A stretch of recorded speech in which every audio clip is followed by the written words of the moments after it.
दोस्तों, राजेश अपनी 14 साल की बेटी प्रिया के साथ लगातार शारीरिक संबंध बना रहा था। अच्छा, वह इतनी दर्दनाक तरीके से संबंध बना रहा था कि प्रिया की हालत खराब होती जा रही थी। लेकिन प्रिया भी अपने पिता का भरपूर साथ दे रही थी।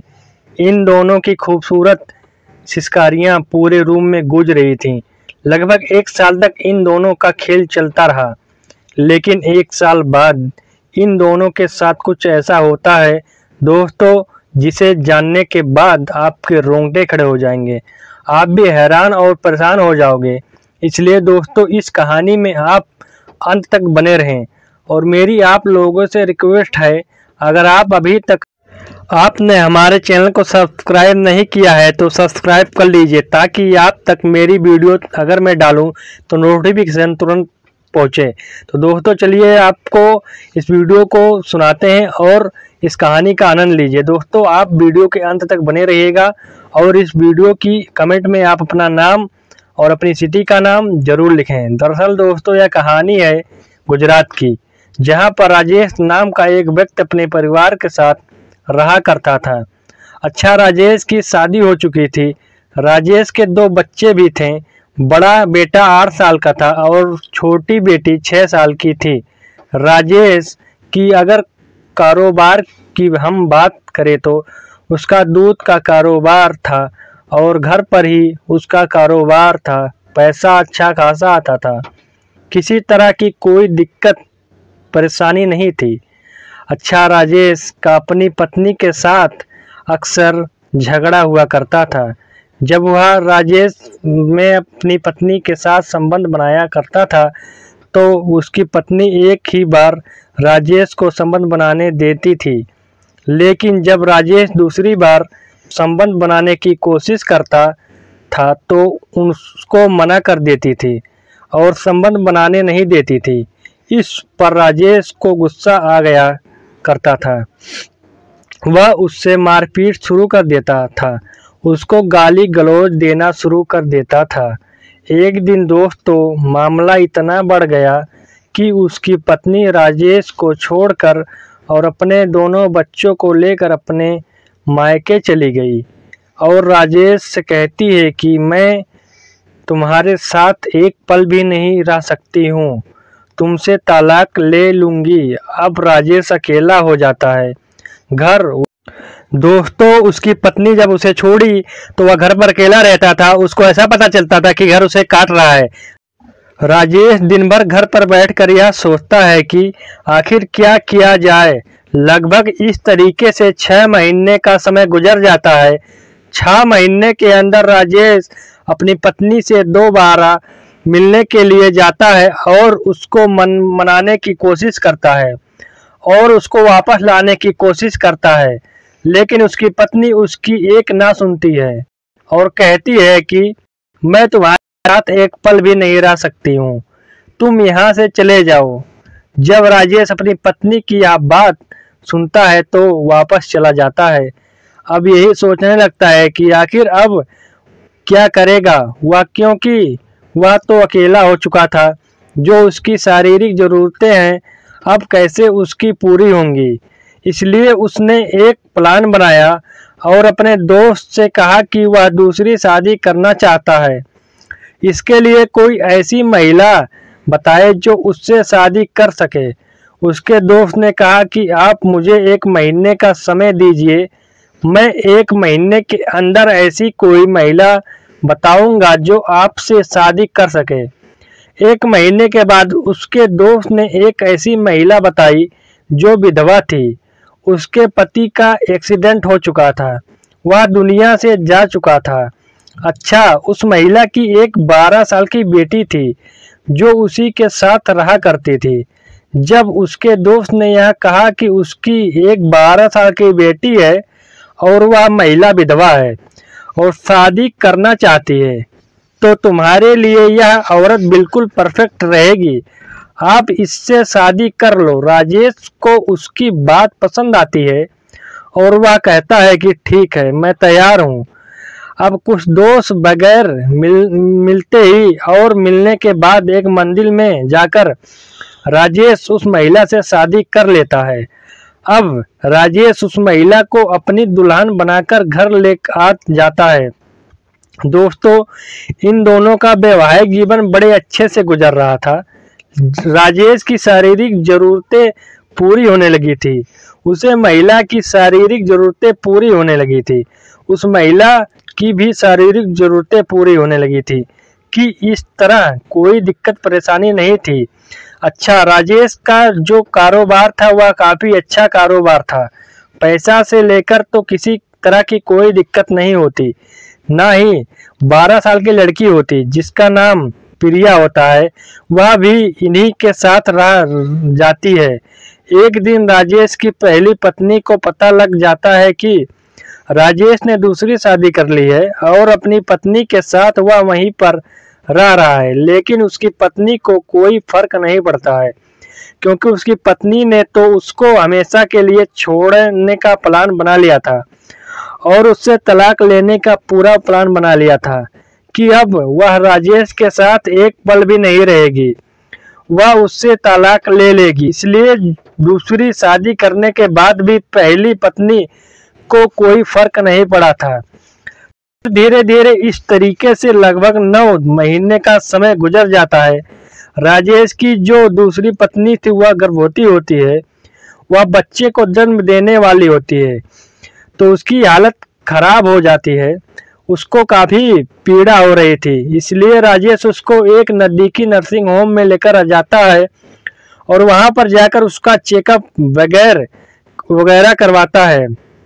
डॉक्टर उसे भर्ती कर लेते हैं, लेकिन सबसे बड़ी दिक्कत यह थी कि उसकी जो पत्नी का जो बच्चा होने वाला था वह अंदर पेट में ही बच्चा मर चुका था। इस पर महिला को काफ़ी परेशानी हो रही थी, काफ़ी दर्द वह सहन कर रही थी। धीरे धीरे लगभग 1 घंटे का समय गुजर जाता है, उस बच्चे का जन्म नहीं होता है और दर्द के मारे उस महिला की वहीं पर मौत हो जाती है। अब बच्चा तो पहले ही मरा हुआ था पेट में, अब उस महिला का भी वहीं पर मौत हो जाता है। जब डॉक्टर साहब उसको बचा नहीं पाते हैं तो राजेश से कहते हैं कि हम आपकी पत्नी और आपके बच्चे को नहीं बचा पाए। राजेश अपनी पत्नी को अस्पताल से लेकर घर आता है और उसका अंतिम संस्कार कर देता है। अब राजेश फिर से अकेला हो चुका था, खोया खोया हुआ रहने लगा था। ना ही वह किसी से बात करता था और ना ही वह किसी से बोलता था। इस तरीके से लगभग धीरे धीरे 6 महीने का समय गुजर जाता है और उसकी सौतेली बेटी लगभग 14 साल की हो चुकी थी। एक दिन राजेश घर पर अकेला बैठा हुआ होता है, उसकी सौतेली बेटी नहाने के लिए बाथरूम जाती है और जब बाथरूम से बाहर निकलती है तो उसका पूरा शरीर भीगा हुआ था, उसके कपड़े भीगे हुए थे, उसके भीगे हुए कपड़ों में पूरा शरीर नग्न दिख रहा था। जब राजेश की नज़र अपनी सौतेली बेटी के ऊपर जाती है तो उसका दिमाग खराब हो जाता है। वह सोचने लगता है कि आखिर यह जो इसका शरीर है, इतना गदरा हुआ शरीर, आखिर अगर यह शरीर उसे मिल जाए तो उसकी ज़िंदगी ही बदल जाएगी, क्योंकि वह सोच रहा था कि यह तो उसकी सगी बेटी तो नहीं, उसकी दूसरी पत्नी की बेटी है, उसकी सौतेली बेटी है। अगर यह उसके साथ गलत काम करेगा तो कोई दिक्कत परेशानी नहीं है। अब वह यही सोच रहा था। उसने अपने दिमाग में एक खौफनाक प्लान बनाया। उसने सोचा कि इसको ब्लू फिल्म दिखा के इसको पहले लत लगाई जाए और जब उसको ब्लू फिल्म की लत लग जाएगी तब उसके साथ बड़ी आसानी से संबंध बना लेगा। अब एक दिन जो है वहाँ बैठा हुआ था, वह अपनी पत्नी सौतेली बेटी को अपने पास बुलाता है और बैठाता है और मोबाइल में जो तरह तरह की वीडियो चलाने लगता है, ब्लू फिल्म चलाने लगता है। जब उसकी सौतेली बेटी यह सब देखती है तो यह नाराज हो जाती है और कहती है कि पापा यह क्या देख रहे हो, आप तो गंदे हो। तो राजेश कहता है कि नहीं बेटा, यह सब अच्छा है और आगे चलकर आपको बहुत अच्छा लगेगा, आपको इससे बहुत सीख मिलेगी। तो उसकी बेटी भी उसके साथ बात सुनकर यह सब वीडियो देखने लगती है। वीडियो देखते देखते वह उत्तेजित हो जाती है, राजेश भी उत्तेजित हो जाता है। लेकिन वह यह नहीं सोचता है कि वह अब भी उसके ऊपर हाथ ना डाले। वह सोचता है कि कुछ महीने और गुजर जाएंगे, उसके बाद वह उसके ऊपर हाथ डालेगा। अब उसकी सौतेली बेटी को यह सारी वीडियो अच्छी लगने लगती थी। वह कभी कभी अपने सौतेले बाप से फ़ोन लेकर गंदी वीडियो ब्लू फिल्म देखा करती थी। अब इस तरीके से लगभग 1 महीने का समय गुजर जाता है, जो प्रिया को अब ब्लू फिल्म देखने की लत भी लग चुकी थी। राजेश को अंदाजा हो चुका था कि उसको अब ब्लू फिल्म देखने की लत लग चुकी है। अब यह सही समय है उसको साथ संबंध बनाने का। तो एक दिन रात में राजेश अपनी सौतेली बेटी को अपने पास बुलाता है और अपने पास सोने के लिए उससे कहता है कि तुम मेरे पास सो जाओ, आज हम दोनों एक साथ ही सोएंगे। वहीं पर यह दोनों लेटे हुए थे और ब्लू फिल्म देखने लगते हैं। उसके बाद जो प्रिया है वह तेजी सोने लगती है, राजेश भी तेजी सोने लगता है, उसके शरीर पर हाथ फेरने लगता है, उसको जगह जगह से छूने लगता है और राजेश एक ही झटके में अपनी सौतेली बेटी को निर्वश कर देता है। उसके बाद शरीर पर भी एक कपड़ा नहीं होता है। यह सब प्रिया को अच्छा लग रहा था, क्योंकि प्रिया ने जो सब वीडियो देखा था वह वैसा ही राजेश उसके साथ कर रहा था, क्योंकि वीडियो में वह सब जान चुकी थी कि आखिर इसमें होता क्या है, कितना मजा आता है, कितनी क्या होता है। यह सब प्रिया वीडियो को देख कर जान चुकी थी और उसको ब्लू फिल्म देखने की लत भी लग चुकी थी। अब राजेश भी अपने कपड़े उतार देता है और लगातार उसके साथ छेड़खानी करने लगता है। लगभग 15 मिनट के बाद उसके साथ संबंध बनाने लगता है। अच्छा, प्रिया को शुरू से अच्छा नहीं लगता है, उसको दर्द होने लगता है। वह कहती है कि पापा मुझे छोड़ दीजिए, मुझे बहुत दर्द हो रहा है। लेकिन यह इंसान उसे वहां छोड़ने वाला नहीं था। यह लगातार उसके साथ शारीरिक संबंध बना रहा था, इतनी दर्दनाक तरीके से शारीरिक संबंध बना रहा था कि प्रिया की चीख निकलने लगती है, वह रोने लगती है। उसके बाद आधे घंटे तक यह संबंध बनाता है और जब यह थक जाता है तो उससे छोड़ देता है। उसके बाद वहीं पर यह दोनों सो जाते हैं। फिर अगला दिन होता है, राजेश अपनी सौतेली बेटी को फिर से अपने पास बुलाता है, फिर से ब्लू फिल्म दिखाता है और फिर से उसके साथ संबंध बनाने लगता है। अच्छा, आज जब राजेश उसके साथ संबंध बना रहा था तो प्रिया भी अच्छा लग रहा था, उसको भी इंजॉय आ रहा था, वह भी अपने पिता का भरपूर साथ दे रही थी। यह राजेश अपनी सौतेली बेटी के साथ लगातार शारीरिक संबंध बना रहा था। इस तरीके से अब इनका जो खेल है अब रोज चलने लगा था। अब प्रिया को भी यह सब अच्छा लगने लगा था, वह भी राजेश के साथ रोज संबंध बनाया करती थी। लगभग धीरे धीरे अब 8 महीने समय गुजर जाता है। प्रिया एक दिन अंगना में खेल रही होती है। अब पड़ोस की महिलाओं की नज़र प्रिया पर पड़ती है। वह उसके पास आती है और उसका बड़ा हुआ पेट देखती है तो उन महिलाओं को समझ में ज़्यादा वक्त नहीं लगा कि प्रिया गर्भवती है। इसलिए वह प्रिया को लेकर एक पास के नर्सिंग होम में चली जाती हैं और वहां पर जब उसका चेकअप कराती हैं तो डॉक्टर यह पुष्टि करते हैं कि प्रिया 8 महीने की गर्भवती महिला है। अब आस पड़ोस वाले गांव के लोग जब यह सब सुनते हैं तो दंग रह जाते हैं, परेशान हो जाते हैं, उनके रोंगटे खड़े हो जाते हैं। अच्छा, उन्हें पड़ोस के व्यक्ति जो पुलिस को इत्तला कर देता है, क्योंकि यह फोक्स एक्ट का महिला था, नाबालिग लड़की का मामला था।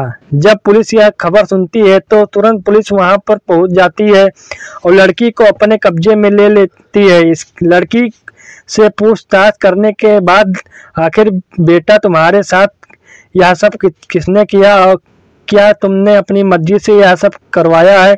क्योंकि लड़की अभी नासमझ थी और गर्भवती हो चुकी थी, इसलिए लड़की जो है बताने में थोड़ा ही हिचकिचाना। जब उसने थोड़ा सख्ती पेश आती है पुलिस तो वह टूट जाती है और पूरी कहानी बताने लगती है, जो उसके सौतेले पिता राजेश व उसके साथ रोज रात में यह सब हरकत करते हैं और उसको ब्लू फिल्म दिखाते हैं। जब पुलिस यह बात सुनती है और पूरे वाले जब यह बात सुनते हैं तो दंग रह जाते हैं, परेशान हो जाते हैं। उनके पैरों के नीचे से जमीन खिसक जाती है। अब तुरंत ही राजेश को पुलिस गिरफ्तार कर लेती है और उसको थाने लेकर जाती है और सबसे पहले तो उसकी कुटाई की जाती है, बढ़िया तरीके से डंडों से उसको मारा जाता है। उसके बाद उससे पूछताछ की जाती है और पूरी कहानी जब राजेश बताता है तो पुलिस भी दंग रह गई और गांव वाले भी दंग रह गए कि इसके बारे में लोगों को सोशल मीडिया पर खबरें के माध्यम से पता चला। लोग यह सोचने पर मजबूर हो गए कि एक बाप अपनी बेटी के साथ इतना गलत काम कैसे कर सकता है और इस बाप अपने रिश्ते को ही शर्मसार कर दिया, रिश्तों को ही तार तार दिया। लोग बड़े हैरान थे, परेशान थे। बाकी राजेश के ऊपर फोकस एक्ट का मामला दर्ज करके उसको जेल में भेज दिया जाता है और इसके उम्र कैदी हो जाती है। अब यह अपने गुनाहों की सजा जेल में भुगत रहा था। बाकी दोस्तों, मेरा मकसद आप लोगों को परेशान करना या फिर हैरान करना नहीं था। मेरा मकसद सिर्फ आप लोगों को सचेत करना और जागरूक करना था कि लोग इस तरीके से समाज में रहते हैं। राजेश जो अपनी बेटी के साथ लगातार संबंध बना रहा था, एक समाज में गलत मैसेज देने वाली व्यक्ति। बाकी दोस्तों, कहानी आपको कैसी लगी? अगर अच्छी लगी तो हमारे चैनल को सब्सक्राइब और वीडियो को ताकि आपको ऐसे नए वीडियो देखने को मिले। तब तक के लिए जय हिंद, जय श्री राम। तब मिलते हैं नेक्स्ट वीडियो में। जय